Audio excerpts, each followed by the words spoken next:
2022년 1월 11일 강주에서 신축 중인 아파트가 붕괴되는 사고가 있었습니다. 사고 원인은 시공사의 부실 공사였습니다. 조사 과정에서 국가건설기준센터 표준 시방서에 나오는 규정을 무시한 채 지지대 설치 없이 공사를 진행했습니다.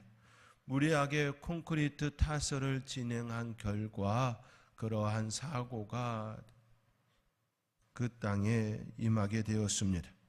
이 붕괴 사고로 인하여 사고 당시 작업하던 인부 6명이 잔해에 깔려 실종되었습니다.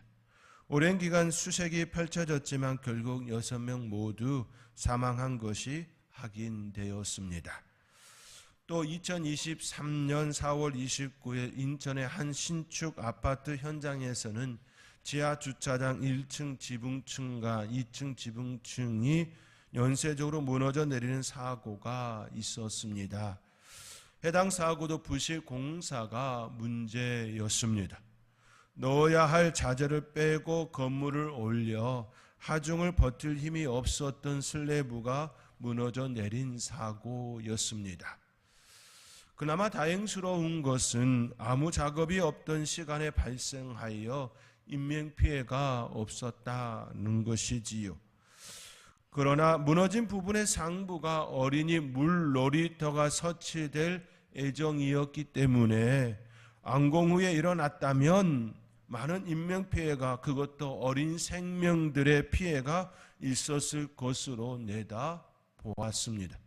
생각만 해도 끔찍한 일입니다. 겉으로는 깨끗해서 잘 지은 듯이 보이는 건물도 그 건물을 유지하는 데 힘을 주는 뼈대에 문제가 있으면 짓게 할 기준을 어기며 무너지는 것은 시간의 문제입니다. 재산상의 손해뿐만 아니라 사람의 생명에도 영향을 줄 수가 있습니다. 사탄은 세상은 물질과 권력, 명예 등과 같은 세상 것들 위에 자신의 삶을 세우라 속삭입니다. 그럴 때 삶의 기쁨과 행복과 만족이 있다고 자랑하듯이 이야기하곤 합니다. 그러나 성도의 삶은 하나님의 말씀 위에 세워졌을 때에 가장 안전하고 든든합니다. 러시아의 소설가, 극작가 및 역사가로 노벨 문학상을 받은 알렉산드로 솔제니츠는 스탈린 시대에 러시아 강제 노동 수용소에서 수년 동안 수용 생활을 지냈습니다. 그때 이런 고백을 한 바가 있습니다. 감옥아, 내가 너를 축복하노라. 나는 거기서 내 영혼을 먹였으며 그래서 나는 주저없이 이렇게 고백한다. 내 인생에 내가 함께 있어서 축복이다. 감옥아, 내가 너를 축복하노라.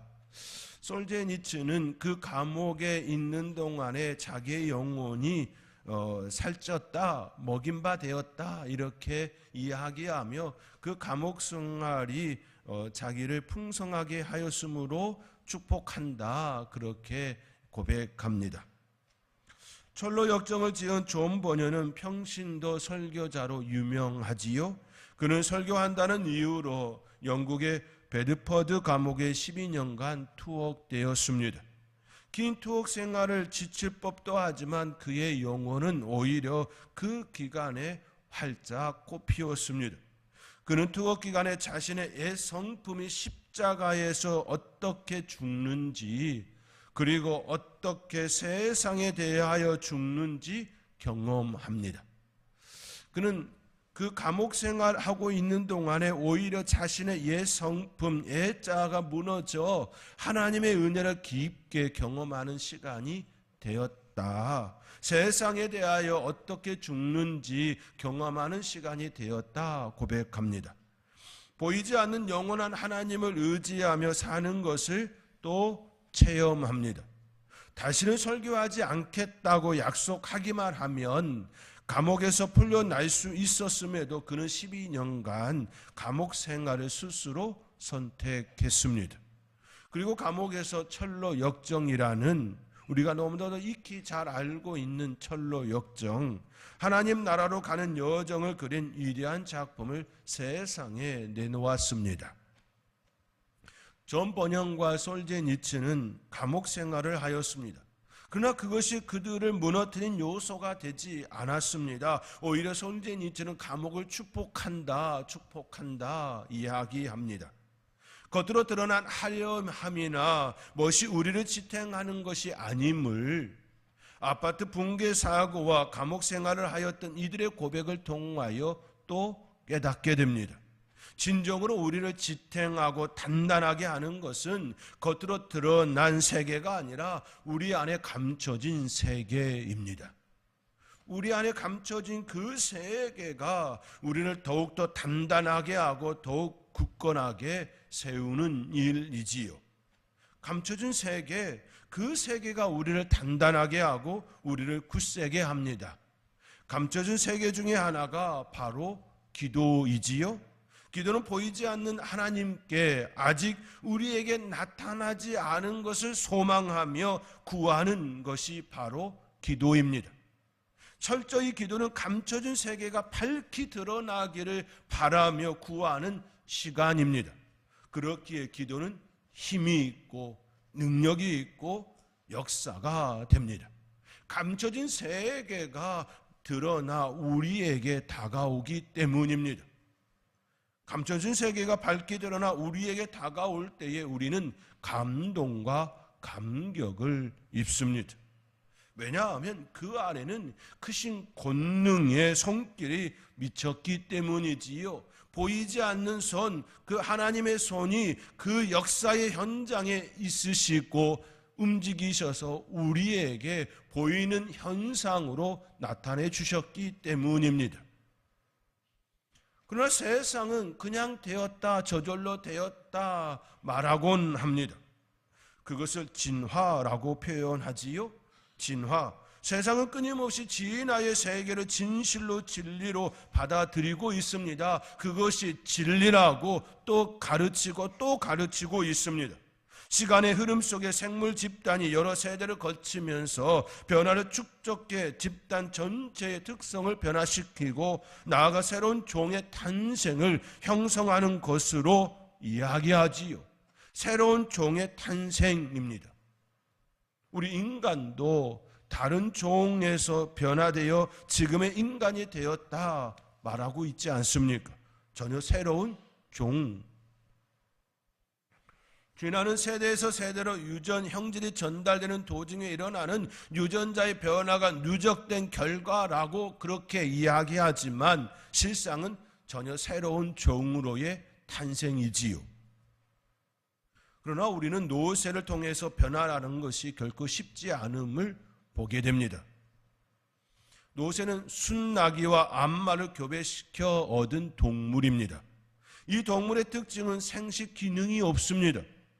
생식 기능이 없다는 의미는 노쇠는 노쇠를 낳을 수 없다라는 뜻입니다. 자신의 유전인자를 물려줄 수가 없습니다. 더 이상 번식이 일어나지 않기 때문이지요. 자손의 자손을 이을 수가 없습니다. 자신의 유전인자를 물려줄 수가 없습니다.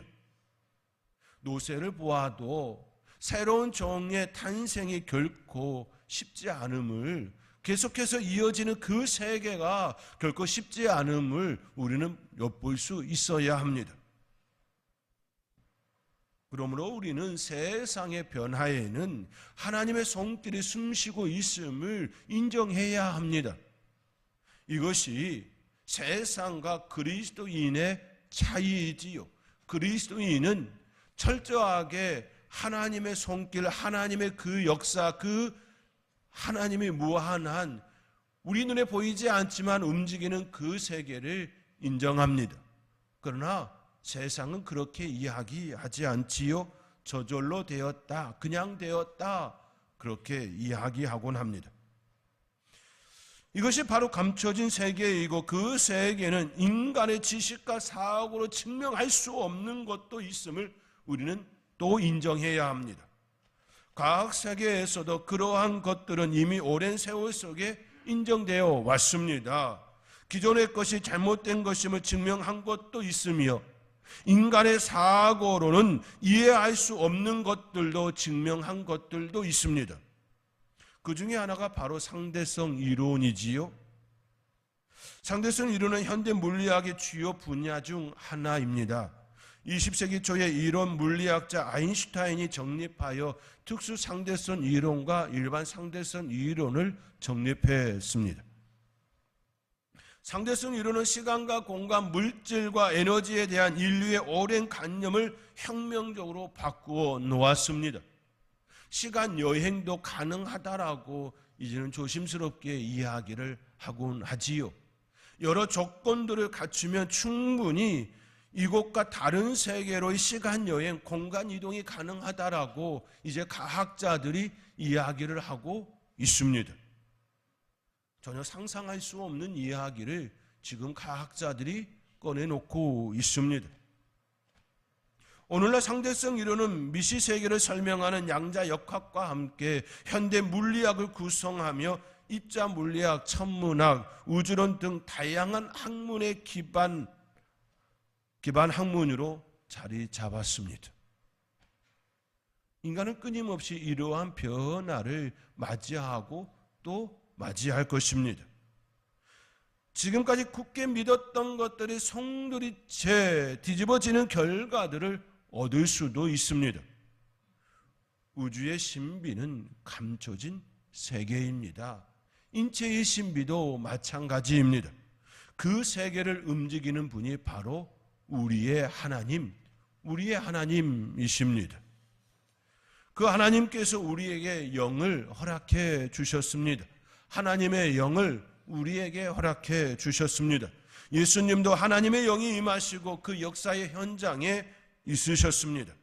이사야 선지자는 바로 이 사실을 예언합니다. 오늘 본문 1절과 2절의 말씀입니다. 우리 함께 오늘 본문 1절과 2절의 말씀 우리 함께 읽겠습니다. 이새의 줄기에서 한 싹이 나며 한 가지가 나서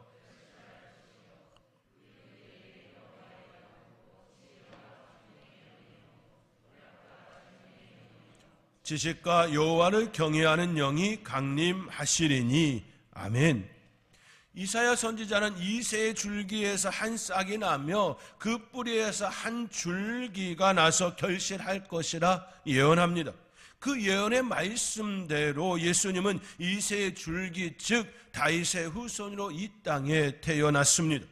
그리고 한 가지가 나서 결실할 것이라 말한 것과 같이 포도나무가 되어 많은 가지를 가지셨고 그 가지들이 바로 우리들입니다.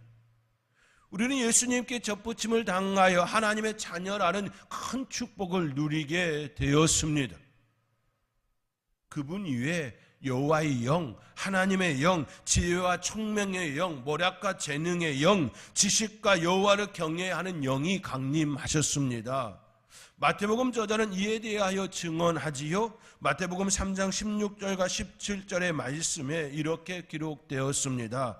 예수께서 세례를 받으시고 곧 물에서 올라오실새 하늘이 열리고 하나님의 성령이 비둘기같이 내려 자기 위에 임하심을 보시더니 하늘로부터 소리가 나서 말씀하시되 이는 내 사랑하는 아들이요 내 기뻐하는 자라 하시니라.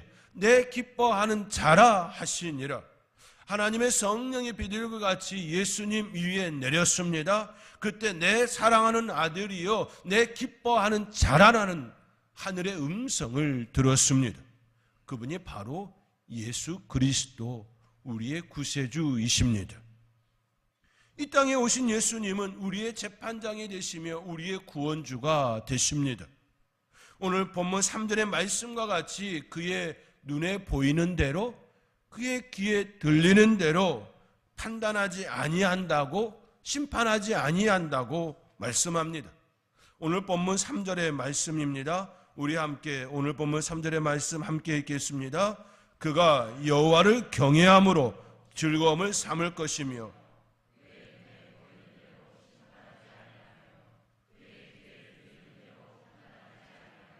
아멘. 눈에 보이는 대로 귀에 들리는 대로 심판하지 아니하고 판단하지 아니한다 말씀합니다. 이 말씀은 하나님의 성품을 의미합니다. 사무엘이 이새의 아들 엘리압을 보고 마음에 이르기를 여호와의 기름 부으실 자가 과연 주님 앞에 있다라고 생각하였습니다. 그때 하나님께서 사무엘에게 이 말씀을 주셨지요. 그의 용모와 키를 보지 말라. 내가 이미 그를 버렸노라. 내가 보는 것은 사람과 같지 아니하니 사람은 외모를 보거니와 나 여호와는 중심을 보느니라 말씀하셨습니다. 사람은 외모를 보거니와 나 여호와는 중심을 본다. 중심을 본다. 우리 인간은 외모를 봅니다. 그가 무슨 옷을 입었는지, 무슨 옷을 입었는지를 보고서 그 사람을 평가하지요. 그리고 등급을 매깁니다. 저 사람은 잘 사는 사람, 저 사람은 못 사는 사람, 그렇게 평가를 내곤 하지요. 어떤 행동을 하는지 그 행동에 따라서 그 사람을 또 평가하며 등급을 매기기도 합니다. 고상한 사람인지 배운 사람인지 배우지 않은 사람인지 그러한 것들을 또 평가하지요. 그가 쓰는 말투를 통하여서 그가 어디 출신인지를 또 평가하고 가까이 할지 가까이 하지 않을지 또 생각합니다. 겉에 드러난 것을 보고 그렇게 판단하는 것이 우리 인간의 모습들이지요. 그러나 하나님은 그렇지 않다고 말씀합니다. 중심을 보신다고 말씀합니다. 보이는 대로 심판하지 아니하시고 들리는 대로 판단하지 아니하신다 말씀합니다. 그 중심에 악함과 선함을 보시고 판단하신다. 중심을 보시는 하나님의 성품입니다. 솔로몬은 한 아기를 두고 자기의 아이라고 외치는 두 어머니를 재판한 일이 있습니다. 지금과 같은 시대였다면 유전자 검사를 통하여 쉽게 판가름이 날 수 있는 일이었습니다. 그러나 그 당시는 이러한 것이 발견되지 아니하였기에 매우 난처한 매우 어려운 재판이었습니다. 그때 솔로몬은 그 아기를 반으로 잘라 각각 자기의 아이라고 주장하는 그 어머니들에게 나눠주라고 이야기하지요. 그렇게 판결합니다. 이때 한 아이의 어머니가 아이의 생명을 해하지 않기를 간절히 바라며 그 아기를 저 어머니에게 주라 요청합니다. 자신은 그 아이를 원치 않으니 그 아이의 생명을 죽이지 말라라고 하는 간청이지요. 그러나 다른 어머니는 그 아기를 잘라 각각 나누어 주라고 요청합니다.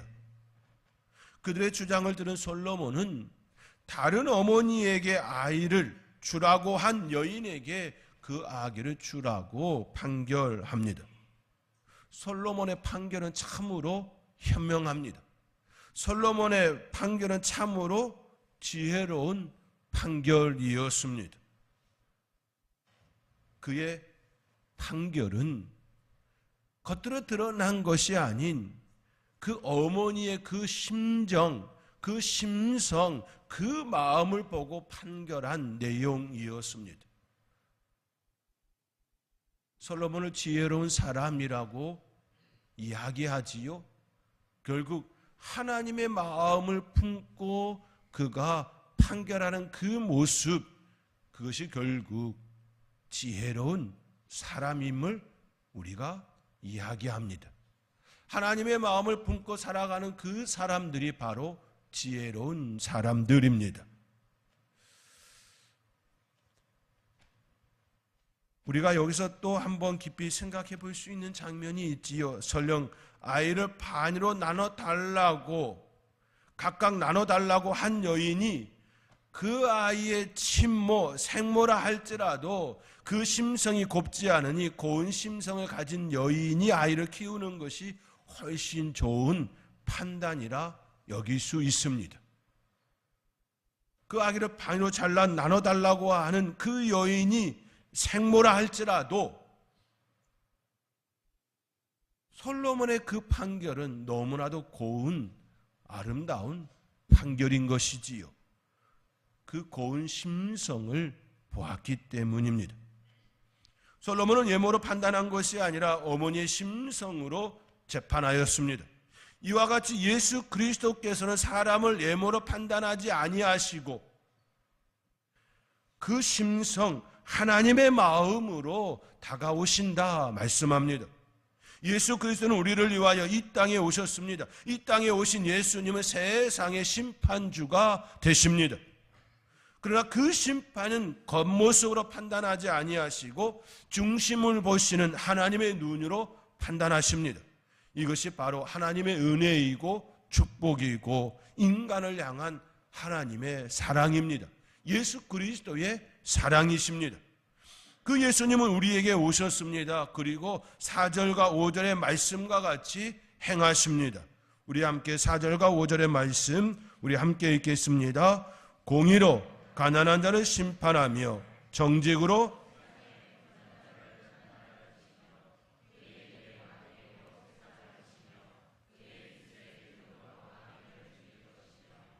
공의로 그의 허리띠를 삼으며 성실로 그의 몸의 띠를 삼으리라. 아멘. 세상에 오신 예수님은 인간을 구원하시기에 오셨습니다. 그렇다고 아무런 기준이 없는 것이 아닙니다. 모든 이들을 다 용서하시고 감싸주시는 분이 아니십니다. 가난한 자라고 하여 무조건적으로 용서의 눈으로 긍휼을 품으시고 안으시고 감싸주시지 아니하십니다. 이사야 선지자 예언과 같이 공의로 가난한 자를 심판합니다. 가난이 결코 무기가 될 수가 없다라는 뜻입니다. 가난은 경제적으로 물질적으로 없거나 적을 뿐이지요. 가난은 그 자체가 죄가 아닙니다. 그렇다고 가난한 자라고 하여 죄가 없다는 것 또한 아닙니다. 가난한 자라고 죄를 짓지 않는다는 것도 아니지요. 그리하여 메시아로 오신 예수 그리스도는 공의로 가난한 자를 심판하신다고 말씀합니다. 이는 부한 자들을 심판하시는 모습과도 같습니다. 물질이 풍부하다고 하여 삐딱한 눈으로 보시지 아니하신다는 말씀이기도 합니다. 공평한 눈으로 가난한 자나 부한 자나 판결하신다라는 말씀입니다. 물질의 있음과 없음으로 판단하는 기준이 아니라 공의가 판단의 기준이 되신다 말씀합니다. 메시아로 오신 예수님은 그의 입에 막대기로 세상을 치셨습니다. 입의 막대기는 입에서 나오는 말씀을 의미합니다. 오늘 말씀은 반복해서 쓰고 있지요. 4절 말씀에 그의 입에 막대기로 세상을 치며 그의 입술의 기운으로 악인을 죽일 것이며 라고 말씀합니다. 입의 막대기로 입술의 기운은 같은 의미를 갖습니다. 입에서 나오는 하나님의 말씀, 예수님의 말씀을 가리킴이지요. 목자의 손에 들려진 막대기는 첫째로 방향을 지시하는 역할을 합니다. 예수님의 말씀은 모든 인간들을 알아야 할, 모든 인간이 알아야 할 삶의 방향, 삶의 목적을 가르쳐 주십니다. 어디로 가야 할지, 무엇을 해야 할지 분명하게 제시하여 줍니다. 그렇게 예수님은 자신을 가리켜 나는 길이요 진리요 생명이라 말씀하시고 나로 말미암지 않고는 아버지께로 올 자가 없다 말씀하십니다. 둘째로 목자의 손에 들려진 막대기는 잘못된 것을 바르게 잡아주는 해초리 역할을 합니다. 채찍의 역할을 합니다. 예수님의 입에 나오는 말씀은 우리의 잘못을 깨닫게 합니다. 그리고 가야 할 길을 갈 수 있도록 도와주지요. 이 역할들은 목자가 돌보아야 할 가축들에게 해당합니다. 그가 품어야 할 그 가축들, 그 양들, 그 소와 그 가축들에게 해당하는 것이지요. 돌보는 가축이 아닌 도둑이나 적은 그 막대기로 그들을 치는 처단하는 도구가 됩니다. 히브리서 4장 12절의 말씀과 같이 하나님의 말씀은 살아있고 활력이 있어 좌우의 날선 어떤 검보다도 예리하여 홍과 영과 및 관절과 골수를 찔러 쪼개기까지 하며 또 마음의 생각과 뜻을 판단한다 말씀합니다. 예수님의 입에서 나오는 말씀은 좌우의 어떤 날보다도 검보다도 예리합니다. 그 검에 베이지 않을 수가 없습니다. 악한 자는 결코 예수님의 말씀의 검에 살아날 수가 없습니다. 사랑하는 성도 여러분, 이 땅에 오신 예수님은 우리의 구원주가 되십니다. 우리의 구원주가 되시는 예수님은 사람을 예모로 판단하지 아니하시고 하나님의 영으로, 지혜와 총명의 영으로, 하나님을 경외하는 영으로 우리를 새롭게 하십니다. 그 예수님께서 제자들에게 승천하시기 앞서서 기다리라 말씀하셨습니다. 성령을 기다리라 말씀하셨습니다. 성령을 받은 제자들은 세상을 향하여 당당하게 외치는 자들이 되었습니다. 숨는 자들이 아니라, 복음을 부끄러워하는 자들이 아니라 세상을 향하여 외치는 자, 담대히 복음을 외치는 자들이 되었습니다. 그 복음을 부끄러워하지 아니하고 그 복음과 함께 참된 기쁨이, 참된 평안이 그들 안에 임하게 되었습니다. 예수님은 이 땅에 오셨고 우리를 위하여 십자가에서 모든 것들을 다 내어주시며 구원하여 주셨습니다. 그리고 다시 우리에게 하나님의 영, 성령을 주셨습니다. 하나님의 영을 받은 사람은 오늘 본문의 말씀과 같이 3절 그가 여호와를 경외함으로 즐거움을 삼을 것이며 라고 하는 이 말씀과 같이 하나님의 영을 받은 우리는 하나님을 경외함으로 즐거움, 그 기쁨, 참된 평안을 가진 자들이 되어집니다. 성령이 우리 안에 임하시면, 예수님께서 보내신 그 성령이 저와 여러분에게 임하시면 참된 평안이 있습니다. 참된 기쁨이 있습니다. 참된 즐거움이 있습니다. 우리 하나님께서는 그 즐거움, 그 기쁨, 그 평안을 예수 그리스도와 함께 누리기를 원하십니다. 성탄에 앞서서 대림절 마지막 주일에 우리가 다시금 우리의 마음에 품어야 할 것은 우리에게 보내신, 예수님께서 보내신 그 성령님과 함께 하나님을 참으로 경외하며 참된 기쁨과 소망을 우리 안에 누리며 살아가는 하나님의 자녀가 되어야 함을 기억하며 그 은혜 가운데 살아가는 저와 여러분이 되어줄 수 있기를 주님의 이름으로 축원드립니다.